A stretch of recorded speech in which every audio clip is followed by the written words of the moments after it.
അപ്പോൾ നമുക്ക് computer memory നോക്കാം. കമ്പ്യൂട്ടർ മെമ്മറി, നമ്മൾ മെമ്മറി എന്ന് പറയുന്ന ഒരു സെക്ഷനിൽ തന്നെ നമ്മൾ അതിന് യൂസ് ചെയ്തിട്ട് എന്താണ് യൂസ് ചെയ്തേക്കുന്നത്, എങ്ങനെയാണ് നമ്മൾ ഡാറ്റ സേവ് ചെയ്യുന്നത്, അതനുസരിച്ച് 3ആയിട്ട് തിരിച്ചിട്ടുണ്ട്. ഫസ്റ്റത്തേതാണ് ഇലക്ട്രോണിക് മെമ്മറീസ് എന്ന് പറഞ്ഞാൽ. ഓക്കെ, രണ്ടാമത്തത് മാഗ്നറ്റിക് മെമ്മറിയാണ്, മൂന്നാമത്തത് ഒപ്റ്റിക്കൽ മെമ്മറി. ഈ 3 ഡിവിഷൻസാണ് നമുക്ക് വരുന്നത്. ഫസ്റ്റ് വണ്ണാണ് ഇലക്ട്രോണിക് മെമ്മറി. അതിലാണ് ഈ റാം, റോം, അതുപോലെ തന്നെ ക്യാഷ്, ഫ്ലാഷ് മെമ്മറി എന്നൊക്കെ പറഞ്ഞ് വരുന്നത്. അപ്പോൾ അതിന് മുന്നേ ആയിട്ട് നമുക്ക് കുറച്ച് ടേംസ് നോക്കാം. നിങ്ങളിപ്പോൾ വേർഡിൽ നിങ്ങളുടെ ബയോഡാറ്റ ക്രിയേറ്റ് ചെയ്തുകൊണ്ടിരിക്കുകയാണ്. പവർ പോയി പെട്ടെന്ന്, നിങ്ങൾ സേവ് ചെയ്തിട്ടില്ല ആ സംഭവം. പിന്നെ സിസ്റ്റം ഓൺ ചെയ്ത് വരുമ്പോൾ നിങ്ങൾക്കത് കിട്ടുമോ? ഇല്ല അല്ലേ? അതപ്പോൾ എന്താണ്, പവർ പോയപ്പോഴത്തേക്കും ഡാറ്റയും പോയി. അങ്ങനെയുള്ള മെമ്മറീസിന് നമ്മൾ പറയുന്ന പേരാണ് വോളറ്റൈൽ മെമ്മറി എന്ന്. വോൾട്ടേജ് ഉള്ളപ്പോഴേ ഡാറ്റയും ഉണ്ടാവുള്ളൂ. വോൾട്ടേജ് പോയാലോ അല്ലെങ്കിൽ കറണ്ട് പോയാലോ ഡാറ്റയും ലോസ് ആവും. അങ്ങനത്തെ മെമ്മറീസാണ് വോളറ്റൈൽ മെമ്മറി എന്ന് പറയുന്നത്. ഓക്കെ, പവർ പോയാലും ഡാറ്റ അതിൽ റീറ്റെയിൻ ചെയ്യുന്ന മെമ്മറീസിനെ നമ്മൾ പറയുന്നതാണ് നോൺ വോളറ്റൈൽ മെമ്മറി. ഓക്കെ, അപ്പോൾ ആ 2 ടേം വളരെ ഇമ്പോർട്ടൻ്റ് ആണ്, വോളറ്റൈലും നോൺ വോളറ്റൈൽ മെമ്മറി. ഓക്കെ, വേറെ 2 ടേമാണ് സീക്വൻഷ്യൽ ഉണ്ട്. സീക്വൻഷ്യൽ ആക്സസിനെ ബേസ് ചെയ്തിട്ട്, അതായത് നിങ്ങളിപ്പോൾ ഒരു പാട്ട് കേട്ടുകൊണ്ടിരിക്കുകയാണ്, നിങ്ങൾ പെൻ ഡ്രൈവിൽ നിന്നാണ്. നിങ്ങൾക്ക് ഇപ്പോൾ ആദ്യം തന്നെ എത്രാമത്തെ പാട്ട് പ്ലേ ചെയ്യാം? 10ാമത്തെ വേണമെങ്കിൽ 10ാമത്തെ പ്ലേ ചെയ്യാം അല്ലേ? ഇപ്പോൾ കുറേ 100 പാട്ടുണ്ടെങ്കിൽ 12ാമത്തെ കേൾക്കണമെങ്കിൽ നിങ്ങൾക്ക് 12ാമത്തെ ആദ്യം കേൾക്കണമെങ്കിൽ കേൾക്കാം, ഒരു പ്രശ്നമല്ല. അത് റാൻഡം ആക്സസ് ഡിവൈസുകളാണ്. റാൻഡം ആക്സസ് നമുക്ക് പെട്ടെന്ന് ഏത് ഫയലിനെ വേണേലും ആക്സസ് ചെയ്യാം. പക്ഷേ നമ്മൾ നേരത്തെ യൂസ് ചെയ്തിരുന്നത് മാഗ്നറ്റിക് ടേപ്പ് പോലത്തെ സംഭവങ്ങളാണ്. അതിൽ 10 പാട്ടുണ്ടെങ്കിൽ എനിക്ക് 9ാമത്തെ കേൾക്കണം എന്നുണ്ടെങ്കിൽ എന്ത് വേണം? ഈ 1 തൊട്ട് 8 വരെ ഞാൻ കേട്ട് കഴിഞ്ഞിട്ടേ 10ാമത്തേലേക്ക് പോകാൻ പറ്റുള്ളൂ. അതെന്താണ്? സീക്വൻഷ്യൽ ആക്സസ് ഡിവൈസുകളാണ് അതെല്ലാം.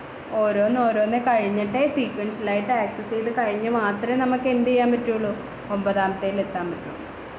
അപ്പോൾ 2 ടേമാണ് സീക്വൻഷ്യൽ ആക്സസ് ഡിവൈസും അതുപോലെ തന്നെ റാൻഡം ആക്സസ് ഡിവൈസ്. പിന്നെ വേറെ എന്താ നമ്മൾ പഠിച്ചപ്പോൾ? Volatile memory, non volatile memory. ഈ 4 ടേമുകൾ നിങ്ങൾ ഓർത്ത് വയ്ക്കുക. ഓക്കെ, അപ്പം ഞാൻ പറഞ്ഞു വോളറ്റൈൽ മെമ്മറി എന്ന് പറഞ്ഞാൽ വോൾട്ടേജ് ഉള്ളപ്പോൾ അല്ലെങ്കിൽ കറണ്ട് ഉള്ളപ്പോൾ മാത്രമേ ഡാറ്റ റിട്ടേൺ ചെയ്യുള്ളൂ എന്ന് ഞാൻ പറഞ്ഞു അല്ലേ? നമ്മൾ ശരിക്കും പറഞ്ഞാൽ നമ്മൾ എന്തെങ്കിലും കമ്പ്യൂട്ടറിൽ ചെയ്തുകൊണ്ടിരിക്കുന്ന സമയത്ത് നമ്മൾ ഏത് മെമ്മറിയിലാണ് വർക്ക് ചെയ്യുന്നത്? റാമാണ്. റാൻഡം ആക്സസ് മെമ്മറി എന്ന് പറയുന്ന ഇലക്ട്രോണിക് മെമ്മറിയിലാണ് നമ്മൾ വർക്ക് ചെയ്തുകൊണ്ടിരിക്കുന്നത്. അതായത് ഒരു കമ്പ്യൂട്ടറിൻ്റെ വർക്ക് സ്പേസ് എന്ന് പറയുന്നത് ഏതാണ്? റാമാണ്, റാൻഡം ആക്സസ് മെമ്മറിയാണ്. ഓക്കെ, അപ്പോൾ റാം എന്താണ് ചെയ്യുന്നത്? റാൻഡം ആക്സസ് മെമ്മറിയാണ്. നമ്മുടെ മെയിൻ മെമ്മറി എന്ന് പറയുന്നത് ഏതാണ്? റാമാണ്. നമ്മളൊരു സിസ്റ്റത്തിൽ വർക്ക് ചെയ്യുന്ന സമയത്ത് മെയിനായിട്ട് യൂസ് ചെയ്യുന്ന മെമ്മറിയാണ് മെയിൻ മെമ്മറി. അതിലാണ് നമ്മൾ പറയുന്ന എല്ലാ കാര്യങ്ങളും ലോഡാവുന്നത്. ആ മെയിൻ മെമ്മറിയിൽ ഈ സംഭവങ്ങളെല്ലാം ചെയ്ത് വെച്ചിട്ട് നമ്മൾ സേവ് ചെയ്യാൻ പറയാൻ നേരത്താണ് എങ്ങോട്ട് പോകുന്നത്? സെക്കൻഡറി സ്റ്റോറേജിലേക്ക് പോകുന്നത്, ഹാർഡ് ഡിസ്കിലേക്ക് പോകുന്നത്. ഓക്കെ, ഇത് പ്രൈമറി സ്റ്റോറേജാണ് നമ്മളിപ്പോൾ നോക്കുന്നത്. റാൻഡം ആക്സസ് മെമ്മറിയാണ് ഫസ്റ്റ് വരുന്നത്. അപ്പോൾ ഈ വോൾട്ടേജ് ഉള്ള സമയത്ത് ഈ റാൻഡം ആക്സസ് മെമ്മറിയിൽ എങ്ങനെയാണ് ഡാറ്റ റീറ്റെയിൻ ചെയ്യുന്നതെന്നാണ് നമ്മൾ നോക്കാൻ പോണത്. 2 എണ്ണമാണുള്ളത്. ഒന്നാമത്തത് സ്റ്റാറ്റിക് റാം, രണ്ടാമത്തത് ഡൈനാമിക് റാം. ഡൈനാമിക് റാം ആയിരുന്നു നമുക്ക് ആദ്യം ഉണ്ടായിരുന്നത്. അതിലെങ്ങനെയെന്ന് വെച്ചാൽ കപ്പാസിറ്റേഴ്സ് ഇല്ലേ, കപ്പാസിറ്റേഴ്സിന് ചാർജ് ചെയ്തിട്ടാണ് ഡാറ്റ റീറ്റെയിൻ ചെയ്തിട്ടുണ്ട്. അപ്പോൾ പവർ ഉണ്ടല്ലോ നമുക്ക് ഓൾറെഡി. പവർ ഉള്ളപ്പോൾ ഈ കപ്പാസിറ്റേഴ്സിനെ ചാർജ് ചെയ്തുകൊണ്ടിരിക്കും. എന്നിട്ട് ആ കപ്പാസിറ്റേഴ്സാണ് ഡാറ്റ റീറ്റെയിൻ ചെയ്യുന്നത്. കപ്പാസിറ്ററിന് ഒരു പ്രശ്നമുണ്ട്, അതിങ്ങനെ ഡിസ്ചാർജ് ചെയ്തുകൊണ്ടിരിക്കും, എനർജി ലൂസാകും അതിന്. അപ്പോൾ എന്ത് ചെയ്യും? നമ്മൾ പിന്നെയും ചാർജ് ചെയ്യണം.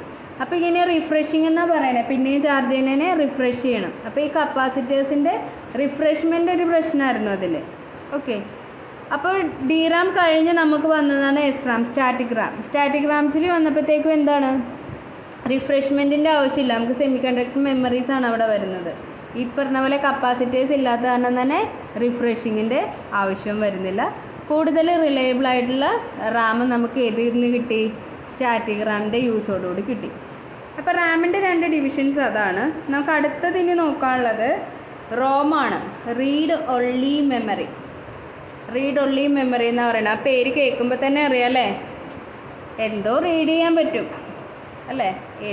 അപ്പോൾ എഴുതി വെച്ചിരിക്കുന്ന എന്തോ കാര്യം റീഡ് ചെയ്യാൻ മാത്രമേ നമുക്ക് പറ്റുള്ളൂ. റോം എന്ന് പറഞ്ഞാൽ റീഡ് ഓൺലി മെമ്മറീസ് ആണ് റോം എന്ന് പറഞ്ഞാൽ. ഇതിൽ പെർമനൻ്റ് ആയിട്ടാണ് ഡാറ്റ സ്റ്റോർ ചെയ്ത് വെച്ചിരിക്കുന്നത്. നോൺ വോളറ്റൈൽ മെമ്മറിയാണ് റോം എന്ന് പറഞ്ഞാൽ. അതായത് അതിൽ സ്റ്റോർ ചെയ്തിരിക്കുന്നത് പെർമനൻറ്റ് സ്റ്റോറേജ് ആണ്. അത് നമുക്ക് ആദ്യ കാലഘട്ടങ്ങളിൽ അത് ഡിലീറ്റ് ചെയ്യാൻ പറ്റില്ലായിരുന്നു. പിന്നെ നമുക്ക് ഓരോ ടെക്നോളജി ഇവോൾവ് ചെയ്ത് വന്നതോടെ നമുക്ക് ഡിലീറ്റ് ചെയ്യാനൊക്കെ പറ്റുന്ന ഒരു പ്രൊവിഷനിലേക്ക് എത്തി. പവർ പോയാലും റോമിലുള്ള ഡാറ്റ എന്താ അവിടെ റീറ്റെയിൻ ചെയ്തിട്ടുണ്ടാവും. ഓക്കെ, അപ്പോൾ അതാണ് റോം.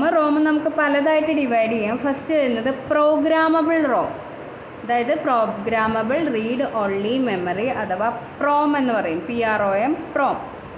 പ്രോം എന്ന് വെച്ചാൽ പ്രോഗ്രാമബിൾ മെമ്മറിയാണ്. അതായത് ഒരു പ്രാവശ്യം നമുക്കതിനെ പ്രോഗ്രാം ചെയ്യാം. സ്പെഷ്യലായിട്ടുള്ള ഡിവൈസുകൾ വെച്ചിട്ട് നമുക്ക് ഒരു പ്രാവശ്യം അതിനെ പ്രോഗ്രാം ചെയ്യാം. ആ പ്രോഗ്രാം എന്താ, എത്ര വട്ടം വേണേലും നമുക്ക് വായിക്കാം. അപ്പോൾ റൈറ്റ് വൺസ് റീഡ് മെനി എന്നാണ്.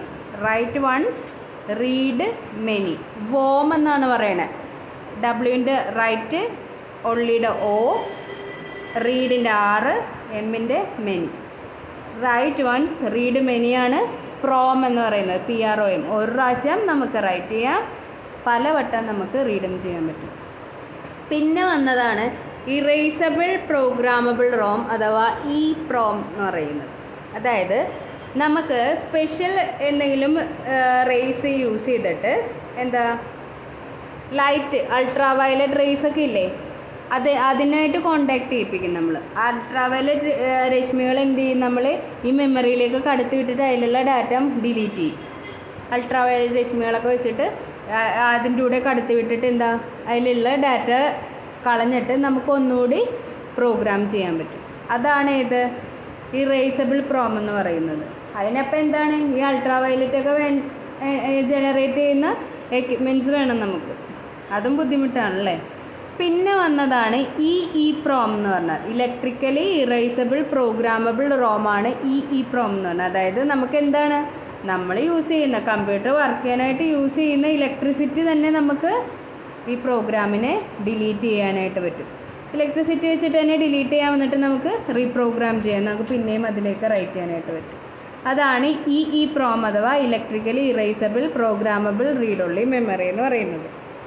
അപ്പോൾ അത്രയുമാണ് റോമിൻ്റെ ഡിവിഷൻസ് നമുക്ക് വരുന്നത്. പിന്നെ ക്യാഷ് മെമ്മറി എന്നൊക്കെ പറഞ്ഞ കുറേ കൺസെപ്റ്റുകൾ നമുക്ക് വരുന്നുണ്ട്. അതായത് ഒരു പ്രോസസ്സറിന് പ്രോസസ്സ് ചെയ്യുന്ന സമയത്ത് പെട്ടെന്ന് ഡാറ്റ എടുക്കണം.